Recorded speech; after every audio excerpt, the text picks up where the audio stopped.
Recorded July 8th, 2024. Good morning, Rod. Good morning, Ray. How are you?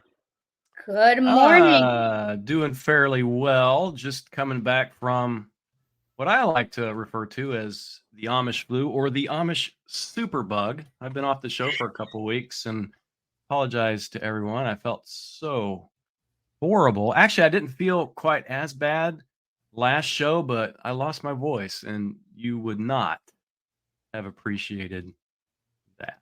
You could have just etch-a-sketched your thoughts during the dialogue. How do you know how I work? How do you know how I work? That's what I do anyway. Yeah. And just a piece of paper, write it. Yeah, man.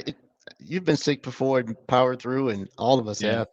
This is the first time I see you like not work. I say it must be. He must have the pox. I thought it was me. I was like, darn, I'm not.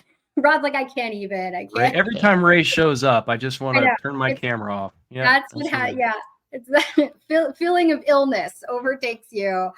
Bottle me up. I'm the new military weapon secret. Yeah, there you go. Drop Ray behind enemy lines and watch the magic. that happened. All of my exes would agree. So there we go. Hey, by the way, I'm going to mention this. I'm going to get a little personal. I wrote something, and so this released while I was actually sick, so I've not been able to talk about it quite a bit. I actually started my career as a fiction novelist, and now I'm starting to get back to it again. So if anyone is interested in sword play and all that weird stuff, Sword of the Shattered Kingdoms, the first book, because there's many more coming, by the way. So, well, dude, that's incredible. First of all, what was that? I was about to say, as much as I thought I knew about Rod, he knew I love science fantasy and fiction. I got like every Dungeons and Dragons book. So this is absolutely Dungeons and Dragons. It kind of reinvents the whole thing. But speaking of sci-fi, I have another book coming that is 100% UFO /sci-fi /World War II tie-in. Did you find my diary, Rod? Is that what? Yeah, probably. We've uncovered the Ray pyramids. We've finally found that secret chamber. Yep. My goodness. Rod, did you say that you reinvented Dungeons and Dragons lore? Did you just casually you were like, no big deal. If anybody's into sword, first of all, you've written another book which is technical in nature, right? And then no big deal. Just want to like get a quick mention, and you have a fantasy novel that you've authored. And if you're into sword play, like it's bigger than that, right? Like it's a little bit bigger because the subsequent books that follow, so the main characters of this story, they will each all get their own prequel because this is just one part of the story. The rest of it is the lead up to this story to figure out how everyone got to this point, and then there's a story afterwards. So that sounds like a book I've been writing for 20 years. Me too, right? Yeah. There's another series with aliens, which like that's my life. I'm convinced I am an alien. So that's a whole different franchise that you're establishing. And this one's super interesting because it's if you think of, so I've had these things in my brain for years, and I've mapped all this stuff out. The whole stories have been mapped out. Now I just finally figure out I have a little bit more time, not really, to kind of finish these things. The other story is as Adolf Hitler is getting ready to commit suicide in his bunker, he's abducted by aliens to take and help conquer their galaxy.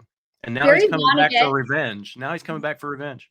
That's very Vonnegut. That's very Douglas Adams. Were those the inspirations for this brain baby?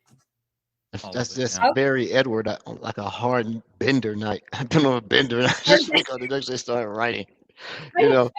Sorry, this is not about me. It's about me. No, it's about all of us. Because how do you capture all of the dimensions of nerddom? Just casually, just like, oh, here's this technical guide that I've put together. Here's a fantasy adventure that just put that out. And there's going to be prequels. They're like those are in the pipeline. And then we have this other the digital creation, right? Like the just around UFOs, Adolf Hitler for some reason, and bringing it all together kind of as an homage to Vonnegut's Slaughterhouse-5, Hitchhiker's Guide, just all of the greatest hits of nerdosity coming together. Have you seen my background? I'm a super geek. So yeah. Well, we'll have a show dedicated toward that, right? Because we'll make it science fiction is only fiction until someone figure out how to make money. Then it becomes science fact. Point blank. This is proof of that. Yeah. Dick Tracy. Now you got it. Hey, it was a crazy week last week, and it threw me off. Right? We had a 3-day week, and then some people started getting ghosts. But 4th of July was last week for those in the United States, celebrating the day Will Smith liberated us from the aliens by putting a 0-day exploit into a totally random computer that had no endpoint protection. Go aliens! But Independence Day, right? But we have a really, really great guest. So really quick, I didn't do anything. I took Thursday off and Friday and tried to get some mental sanity and health back. So it was a short week, but I got some good stuff I'm gonna work this week. That next week I'd like to talk a little bit about the show. So, but hey, we're already 10 minutes in, and to get any time from this special guest is a blessing. So we don't want to miss our blessings. So well, and I apologize. You can tell I've been out for 2 weeks. So. Yeah.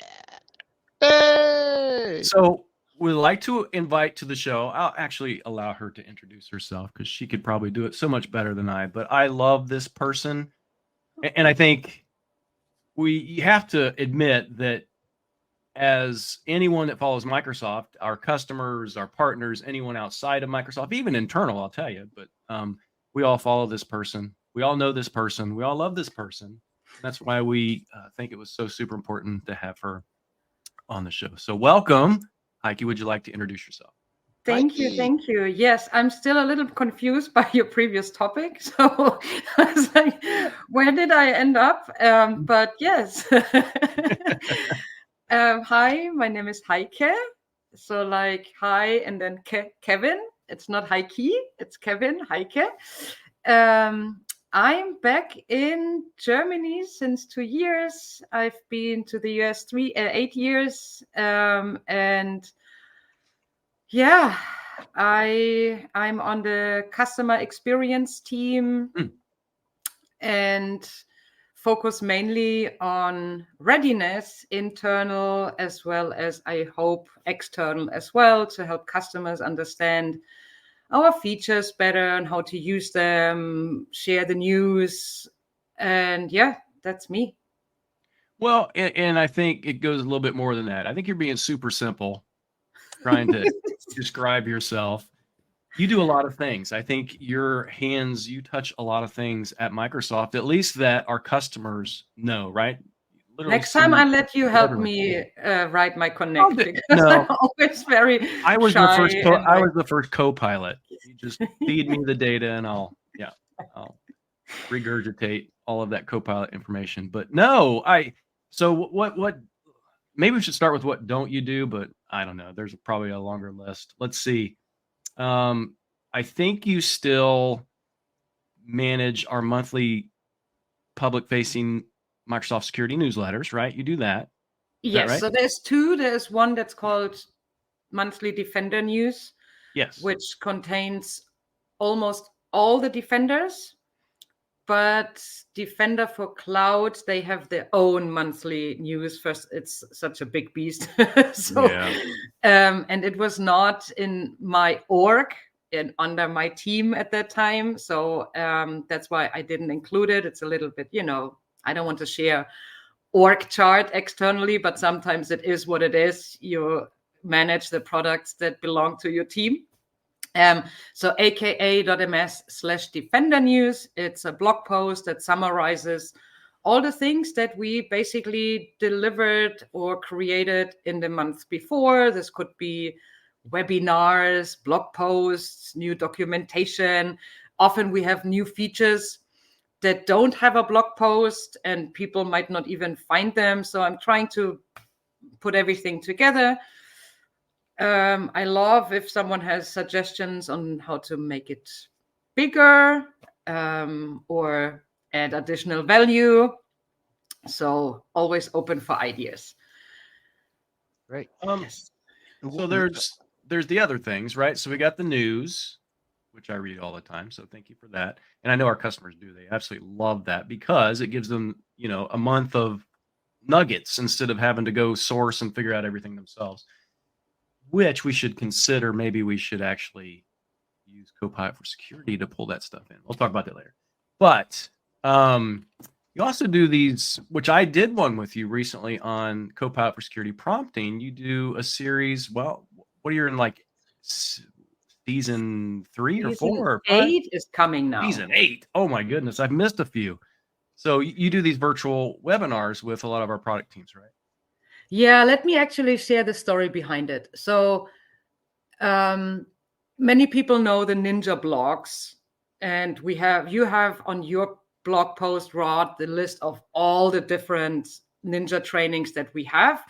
I think it started with Sentinel, and then someone told me we need something like this for Defender for Endpoint, just because it's huge. It's a huge product. And so I wrapped my head around it and worked with a team to get this MDE Ninja up and running.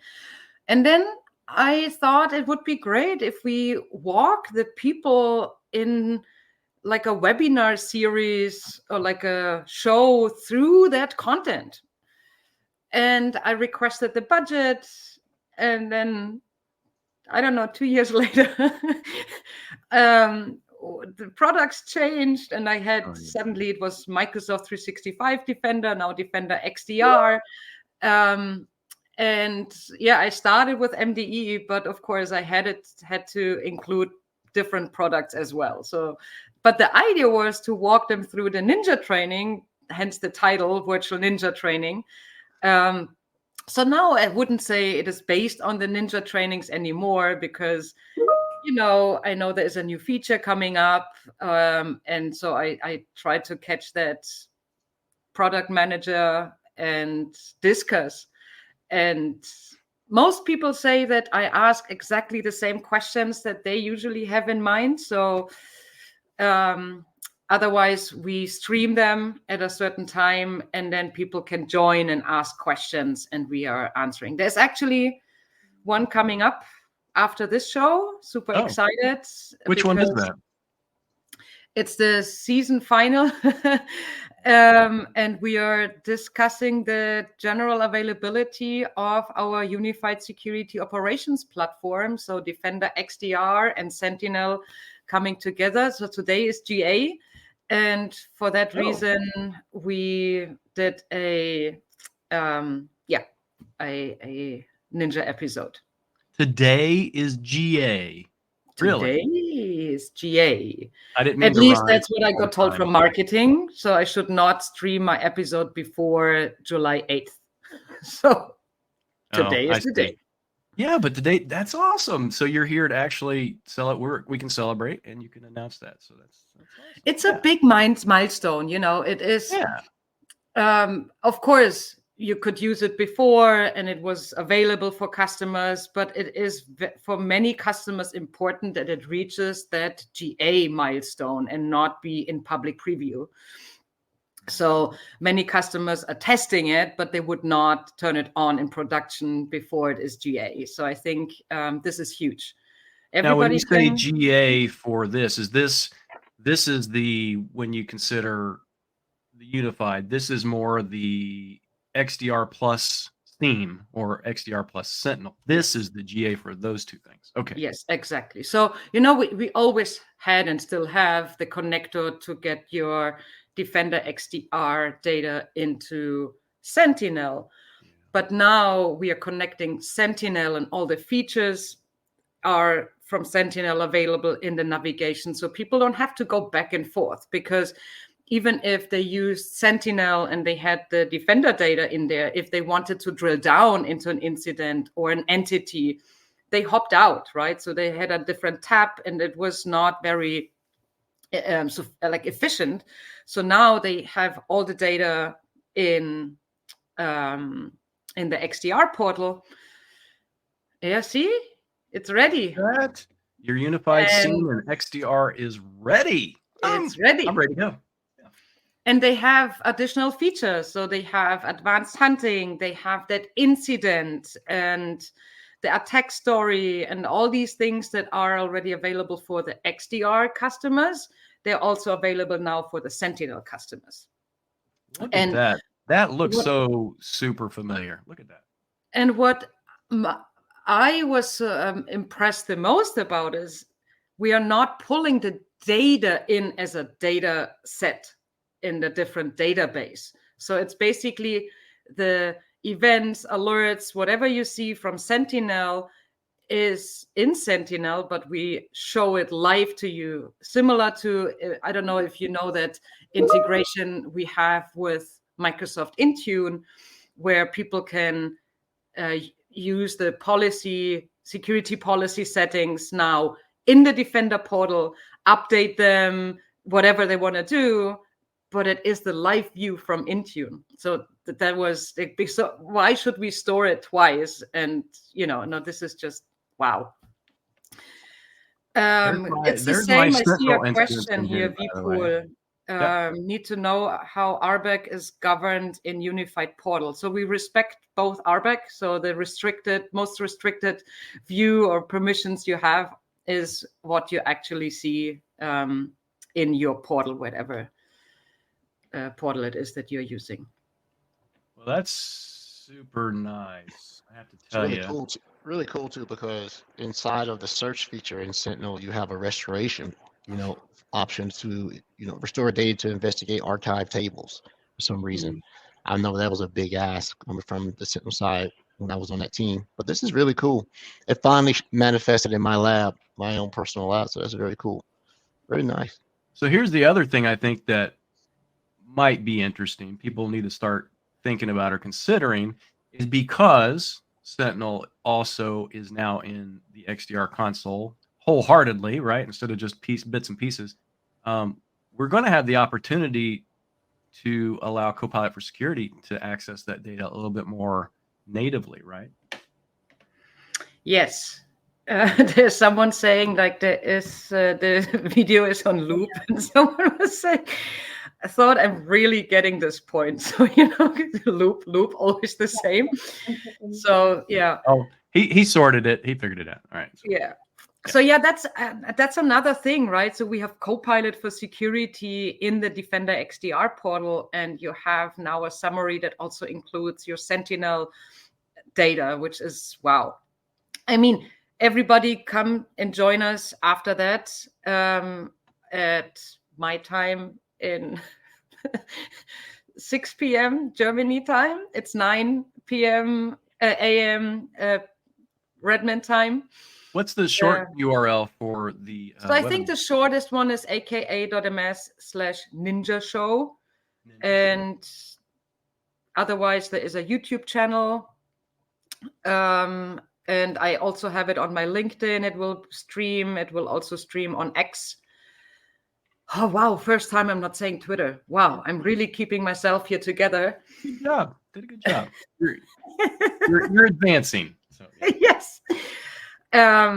There's so many things that, and we even ran out of time with Javier. And so we Javier's will do great. more and go better into the demo. So yeah, this is this. And what else? Well, I think, go ahead, man, Edward. I'm sitting here just hogging up everything because I can finally talk again. So, Edward, you go.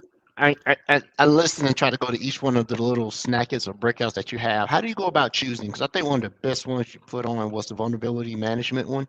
I went back and I listened to it like 4 or 5 times. So how do you choose topics? Because there's so much built into the capability of all the Defender products. And then I'm gonna ask a quick question here that hasn't been asked in a while. So how do you choose a topic when you want to do those periodically trainings that you do? And I forget the little name that you had. It's Ninja something. So how do you go about that? Do you mean the internal one or now the Ninja show? Both. Let's go with the public facing person. So for external, I mean, it's always a teamwork, I would say. So there is multiple options. So sometimes the product feature owner reaches out and say, "Wow, I have something coming up, and do you think?" Now they come because it's on for a little while and they know the show. So they ask if we can do an episode. Another one is marketing reached out because they know there's something coming up and would be good if we discuss this publicly. Or I have a little readiness V team, and the V team, we talk and think, hey, what can we do coming up in the next quarter? What are some topics? And I look at the monthly news that I'm writing, putting together, and say, wow, this sounds interesting. And then we built a little calendar. And I work with Javier. And I said Javier earlier, the episode is with Tianda and not with Javier. So apologize again. I even called him in the show, I think, Javier, which wasn't good. But that's endearing. Yeah. So no, because when Sentinel joined, I had no clue about Sentinel. So I thought, hey, it would be cool because he had Sentinel in the field to join and then discuss Sentinel content as well as Defender content. So we are 2 more people that are coming up. And internal, it is, I'm kind of the grandma of Defender for Endpoint. Grandma. The grandma. So when I moved to the US, long story short, my manager, she asked me if I want to take the new feature in Windows, which is currently being developed. And she told me something about malware, and I was like, wow, that sounds interesting. At this point, our Defender brand was not a strong brand. It was like, and the perception. So, but anyway, and then the engineering team from Israel came and they presented the Excel spreadsheet of the idea that they have to build that product. And 2016, we launched it. And it was at this time, Windows Defender ATP. So I even have that little thing. That's cute. Oh, that is awesome. How do cute? That is extreme. So I would say probably because I'm relatively still new, right? There are people who've been 5 years at Microsoft. They're still considered new. I'm going on 3. You're like this magical architect, right? You establish a learning series and an educational empowerment series, both internally for folks across different disciplines. And then externally, you're known globally. Heike, like they're like, oh, I'm going to learn something. I'm going to listen to what this person says, right? How, like the origin story of like this is a very mature series that you've created, right? This is a very mature brand that you've evolved. You have a team that is engaged and aligned on your mission, and it's to empower the customers, right? Like just to make sure that when people say something, it's accurate. Like I've been on those internal calls, and you're very straightforward. Like that's not actually, I'm not understanding it. Let's get clearer. I love it. They're like, yes, internally, right? And that means that we show up better, right? And we can support our customers better, more effectively.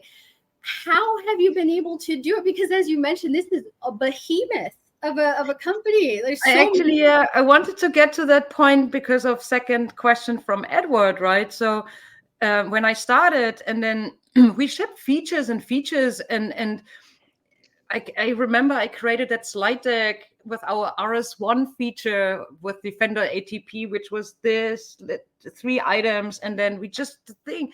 So we decided with the engineering team that every time we ship or like we move a feature from private preview to public preview, meaning it will become public knowledge, we need to educate the field because they can get questions from customers about that feature. So it's basically built into their development cycle. So every time they want to move a feature, there is a checkbox. Did you write a blog? If it was big enough for a blog, did you do a field readiness event to educate the field? So this is how it developed. I never wanted to make this or want to make this about me. It's not about me. It's about the product. It's about customers learning about things, and internal the same. But because I do this since 2016, basically, or 17 with the education internal, it is a Heike thing, but it's not that it is about me, right? So I'm just, for me, readiness is so crucial for everyone who wants to like work with a product, but also our technical sellers discuss with our customers a technology. You can't do this if you don't know about it. Mhm. And now I lost my point that I wanted to make next. How were you able to make it a cohesive movement? Because it's not about, oh, we have to go to Heike's thing. However, right, it is your passion that infuses those initiatives. That was my next point exactly. I love community. For me, you know, I started at Microsoft a long time ago, and I was a specialist in SharePoint, which was also a platform to collaborate and to share. And then I moved to become a technical evangelist, which was an amazing job at Microsoft. So I was at conferences and I did videos self-made at home and all kind of things. But I always liked sharing and helping people to understand things. It's just me. And the same internally, I'm always open if someone has a question, if someone doesn't find anything. I know you can Bing and you can Google, but usually they come to me because I know where the video is. They know where the documentation is and such. I'm very how do you say this? Like open, Yes. You're very approachable. Approachable. And you make the content accessible in across various dimensions. And for somebody like you are very prestigious, again, both internally and externally. You will make time. Doesn't matter if they joined Microsoft, the day before, or if it's a customer that has a question. You will meet with them, and you'll make sure that they have the information they need to be successful in whatever they do. And so that, I guess, that's something that you can't necessarily teach, that spark inside, but you can continue to hone it and inspire others. So that I am a follower of the Heike way. That is the way. Before Microsoft, I had my own company and I did training. I did all these Microsoft official curriculums, and I was a Microsoft certified trainer, and I delivered this. But I also got, because I wanted, you wanted a job every day and be out there and train. So I took whatever was requested. And I had a lot of beginner trainings as well because I was hired by training centers. And I couldn't do it anymore. I couldn't repeat the same thing over and because the next week I didn't know, did I already say this? Because it was the same training that I delivered over and over again. But it was always my passion to help people. That's how I got to it. Like one of my best friends long time ago, he told me, you need to become a teacher. You just showed my sister how to swim. You are so good and you have so much patience. Like, okay. That's how it started. Well, and I think it's also important to kind of highlight that it's not the Heike show, but at the same time, our customers in particular, they gravitate to where they're going to get the best and most help. So they know that you are highly approachable and that you're a part of all these things. So they're like, well, I'm going to go find the things that she's part of because I learned something, going back to being that instructor, teacher type thing.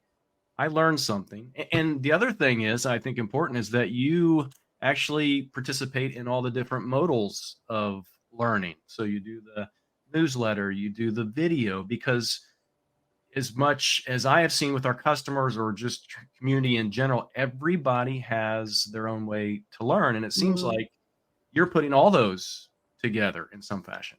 Yeah, and even Rod, we have these Microsoft official certificates and the official learning path.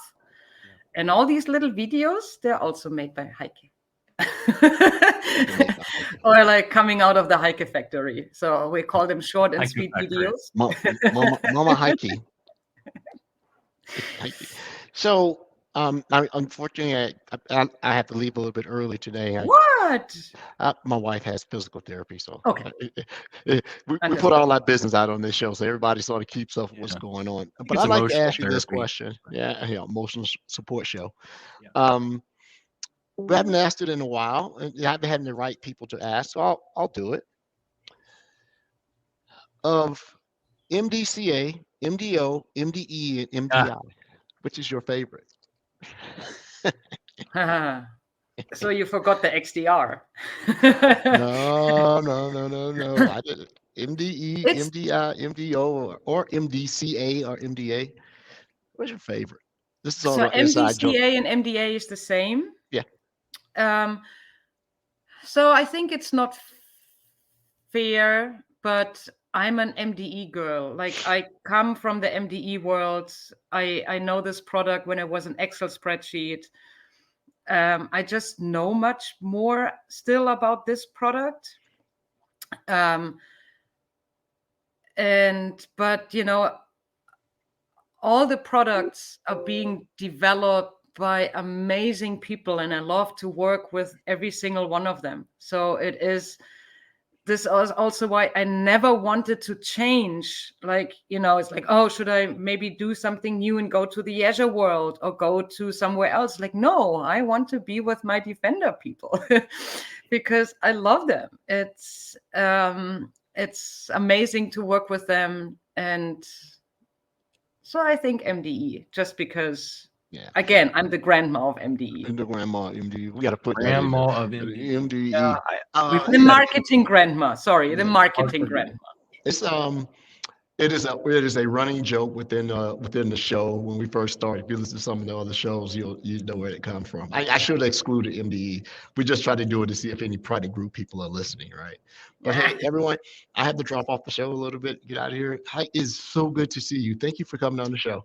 All right, Thank Edward. you. Give our best Talk to you later. And notice I won't do a Brody and go to the upper right and hit the. Don't do that. Oh, don't hit the big red button. Please don't. Goodbye. All right. And now we can talk about Edward. Yay! He's gone. No. So that I think we have a good understanding.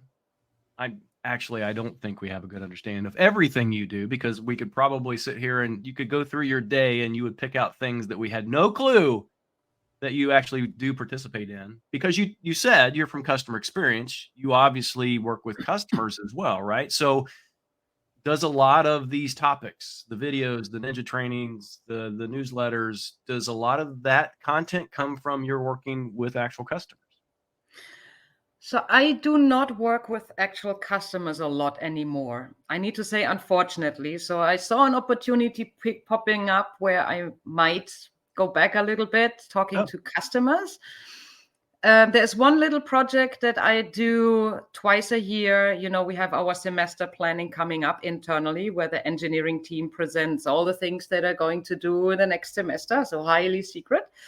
And it is always at Microsoft, it is just how it is, like next, and faster, move forward. So what I do for few years now is I interview customers, and I put together for each product a little 2 minutes video where customers are sharing how happy and excited they are about certain features. And it's a really nice moment for it. There's so many people listening to this semester planning that don't have customer contact, and maybe they wrote this feature like a developer. And they're like, oh, wow, this is my feature. So it's a very emotional moment. And this is when I talk to customers. And this is every time a year, like these twice a year. And I was like, damn it, I miss this. So I don't want you to call out the actual feature, but was there during one of those sessions a feature that was called out that just literally everybody hated? Did you have an instance like that? People were just like, oh my goodness, if you put that into a product, I'm not using it anymore. Not a specific feature. Sometimes it's so funny because you ask them about, and they want to start positive, and then they're like, but it's like, I don't need a but, guys. Like, it's, you know, they're so nice. They're so nice. Yeah. Yes. It's like, oh no, this is great. And I really use it, but it could be. It's like, oh, don't. I was like, I'm here for the positive feedback, and you have another CXE engineer for the negative feedback. This is not the meeting about the negative feedback. But no, I had this a year ago, I think, when I started to interview about a specific product, and they're like, let's not talk about this product. Oh my goodness. I think in some respects that may remind me of something that we're working with right now. But it's so cool. I interviewed one person and I asked about Copilot for security. I said, oh, wow. Yeah. No, I don't. Maybe we should use that. It was so sweet. Well, and I think that's super important too, because I think, you know, in respect to the things that you do, customers sometimes they don't understand the true value of these things until we actually talk about them. And it's I hesitate because sometimes we do talk from the Microsoft side of things because we love it. We're like, this is great. Oh, come buy our stuff. But at the same time, every customer is also going to use our tools differently because based on the needs of their organization. So that's another thing that you do is you expose those additional features that they may not even think about. Yeah. And it was like I did an episode with Maria, Gloria, and Bailey. And we talked about Copilot for security, but there was also confusion about, okay, is this then the same with like Copilot for Microsoft 365? And so we clarified this. But I also asked every single girl on that call, what is their favorite feature? Like when do they use Copilot for Microsoft 365? And I learned so many use cases. I was like, wow, cool. I'm using that now. Yeah. Everybody kind of has their own way to do things, which is awesome. Yeah, it's really cool. I'm going to ask my last question, and then I'll probably ask more, but then I'll turn it over to Ray. But I had this because I wanted to tie it together. You said, I don't know what show I joined right at the beginning, but there was a reason for that, and the reason why I wanted to kind of tie all this together. So I mentioned that I started my life, I actually did, as a fiction author, but then based on my desire to write, my passion for writing, and then of course, you know, life took over, and I became let's just call it a technologist, if you will, because I've been down many different technology paths. But that's where that kind of led me, that writing and stuff like that. And I'm kind of gravitating back. So, but I had never in my life thought, at least in the beginning, and this was, 30 years ago, that I would be in security or cybersecurity. You and I talked today about our good friend in Misa, who started life as a ballroom dance instructor. Did you start life with the thought that you would eventually be in some cybersecurity customer experience? I mean, what was your goals? Where did you start? Where did you come from other than just a little acorn nut or something? I'm old, so I have a long way. You can make it up if you want.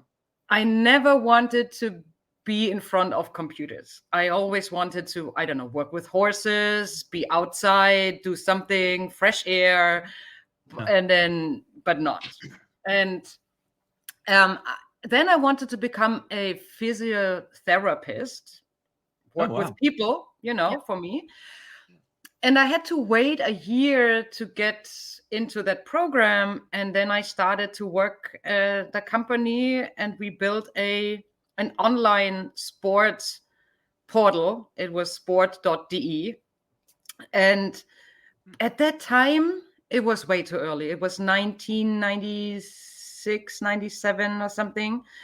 And, we had all these sports results, and we wanted to offer customers to send them to the mobile phones and stuff. Way too early. yeah, this is now the new thing. So we didn't. It was .com crisis 20. Yeah. 20, Looks like it's a sports 2000? betting thing. What was it? But I learned HTML. I learned XSLT. I learned XML, XSLT, like JavaScript and all this stuff that you need to build a homepage. And we had servers, but we had 2 people working as administrators. And they knew I'm always curious. I always wanted to know how all of this works. And they every time told me, do not push that button on the server. And one day they left and the server didn't run anymore. And someone told me I should press the button. I was like, fuck, I don't press that button.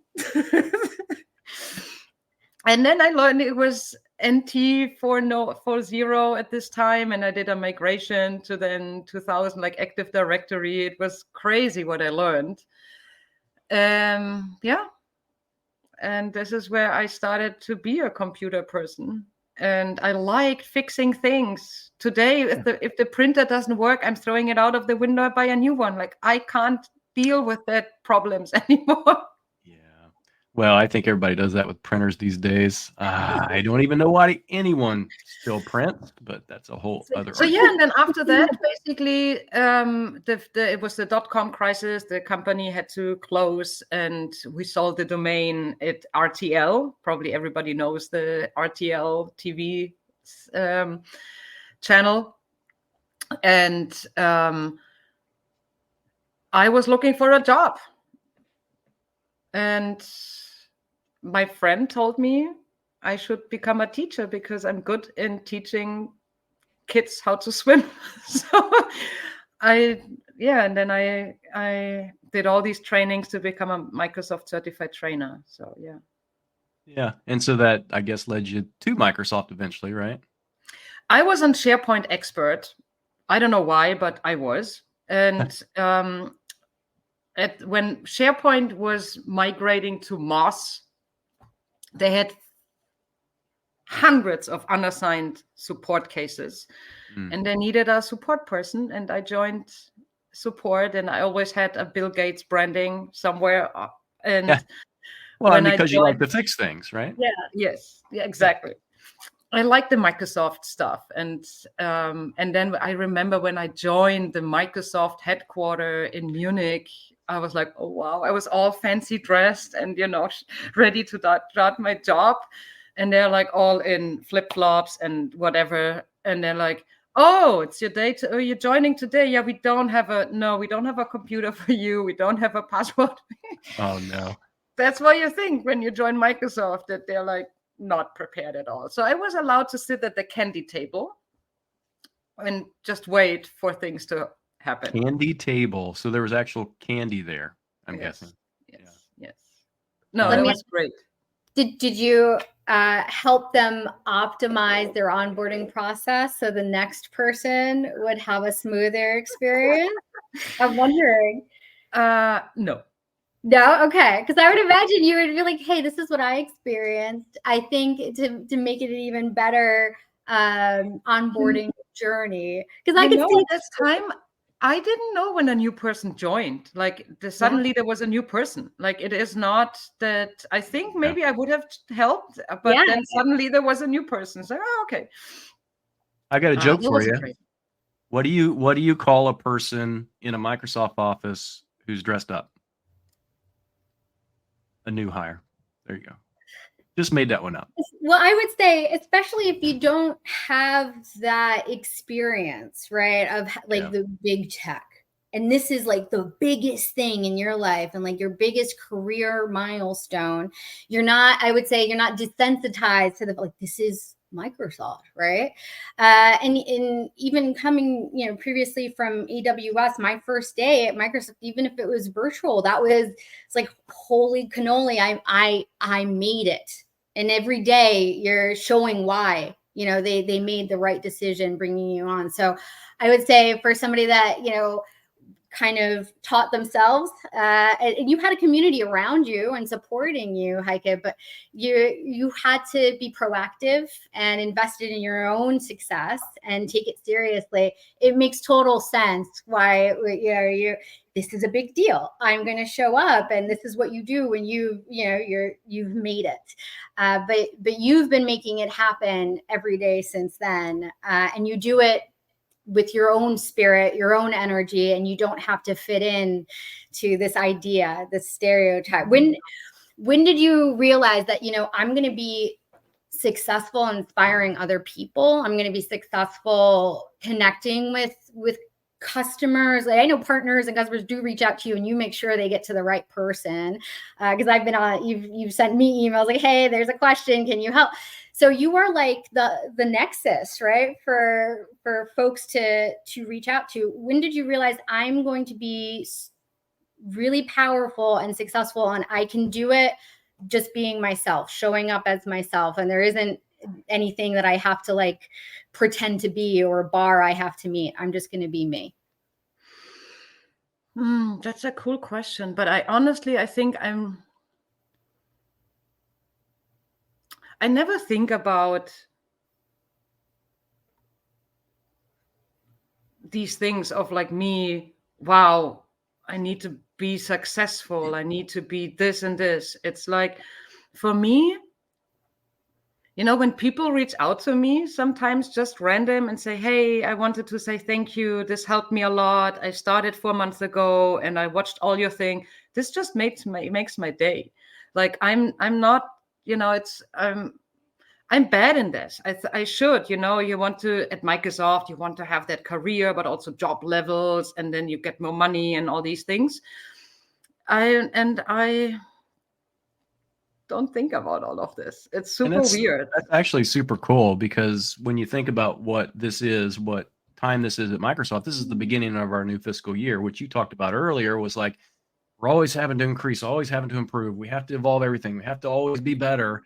And that's that impact is what they talk about at Microsoft all the time. You have that impact, but at the same time, you're very super, maybe it's not a forced humble, but you're very humble about, I'm just doing what I like to do. Yeah. And that's what maybe it doesn't feel like that. Yeah, just because I like what I do. It's you're not trying to impress anybody. And I think that's why, because again, I see, internal meetings, and it's just as professional, but you hold people accountable for what they say and how they show up. And if you chime in, it is so well received, because I think it is so obvious and so palpable that it's, hey, we are customer focused. Like, we need to make sure that this is crisp, it makes sense. And it is easy for people to believe in that, right? And like to participate in that and internalize it. Yeah. So I think the fact that you're not trying to feed into anything other than just showing up as yourself and being passionate about the things that you're sincerely and genuinely excited about. People are like, I can be me too. This is okay. And like, this is the way, right? So I think that makes a difference. Yes. And I think this is how you can enjoy it the most, if you are yourself. I remember there was like a long time ago, a training that someone did, and I was participating. And there was a person constantly nagging, like, oh, you can say this because you are the trainer here and you earn a lot of money. I don't like that stuff. And like, so why are you sitting here? Why are you learning this? Why do you earn your money? It's like, oh, I love to do balloon flying or whatever he did. So then do this, like, and go and become a balloon fly trainer or something. Do something that you like and not be forced into. It's not always easy to say, right? You can't just change and just do something. If I could, I would have a sanctuary for animals. Like, that would be me. I can't do this now, but yeah, I think on the flip side, and this is always the challenge that I think we all have with these kind of assets that we create, Rod, myself, is how do we measure the impact that it has? I'm talking about a new feature in an episode. is now someone more using that feature because of that episode? I have no clue. I see that, I don't know how many people watched it, but that, and giving that measurement back to engineering is sometimes, so if someone has an idea how I can measure this, please help. But this is the thing, right? I see views, I see likes, I get nice messages, but how is that tied back to the usage of the product and the improvements of the product? Super difficult. Yes, absolutely. How do you, and that's the thing, right? So as a teacher, and I'm just going to go back, I'm going to use just general teachers in the schools as an example. You never know what seed it is that you plant, and you may never ever see the fruition of that, that growth. But at the same time, you can't stop doing that, because that is you. That is exactly what you are, and how you promote yourself, or how you live your life, I guess. So. Yeah. And I wasn't always the same. I got calmer, I got older.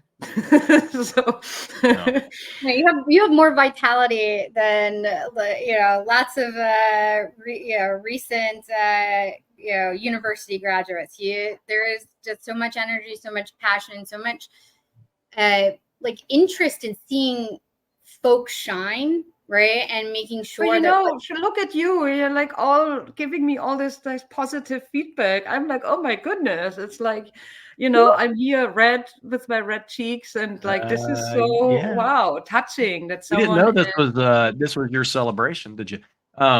It's refreshing. But, yeah, I think it's great sometimes to kind of get that. I feel it's actually a blessing for me to be able to ensure that all this stuff. So, but how do you pull together that impact, right, and figure out, hey, I'm actually doing something here.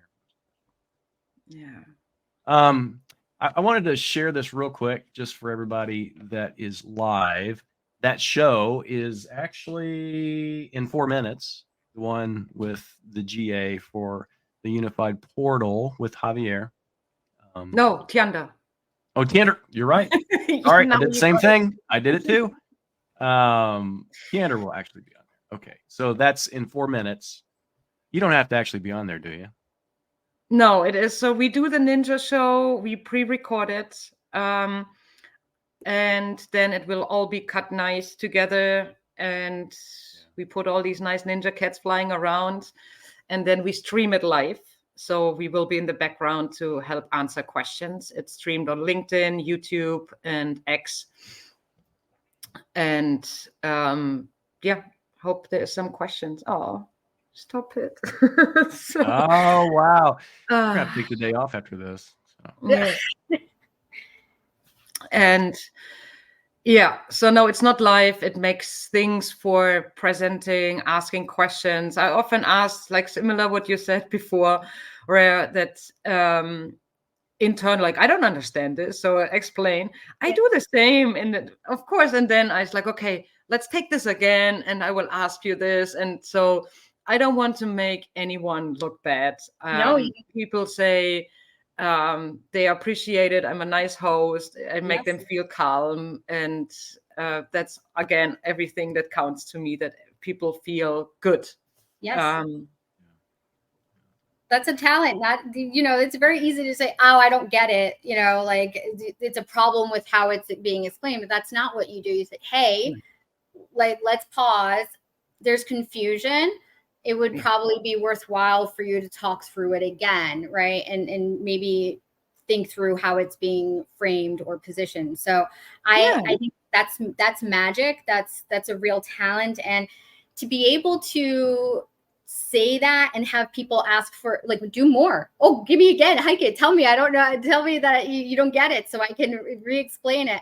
Oftentimes people are like, oh, I don't want to do that, right? So for you to be able to have that talent of helping people understand that they can be better, encourage them to do better, and they are able to accomplish more, that's why you're Heike. That's why you are like a fixture in Microsoft and externally, and people look to you, and you are an inspiration. And get like as a woman in tech, and it's not, there are things to navigate there. You make it look easy, and I know behind the scenes it's not easy to have your own series, to have a brand, to have a team that supports you and making that happen. You had to work for it. You had to be passionate about it. You haven't shared with it, but I appreciate that you've had to overcome hurdles to make it look so graceful, to make it look so effortless. Oh, yeah. And like, thank you for that. Thank you for showing us that example. Yeah. And you can't forget that the people that I have on the show, they think like, oh, wow, this show has like, I don't know, 2,000 views. Like, oh my goodness. For them, I want them to feel good about it. Yes. I want them not to they're already nervous enough because they know it will be out there and people can watch it, and they need to actually review their own show and all these things. So, and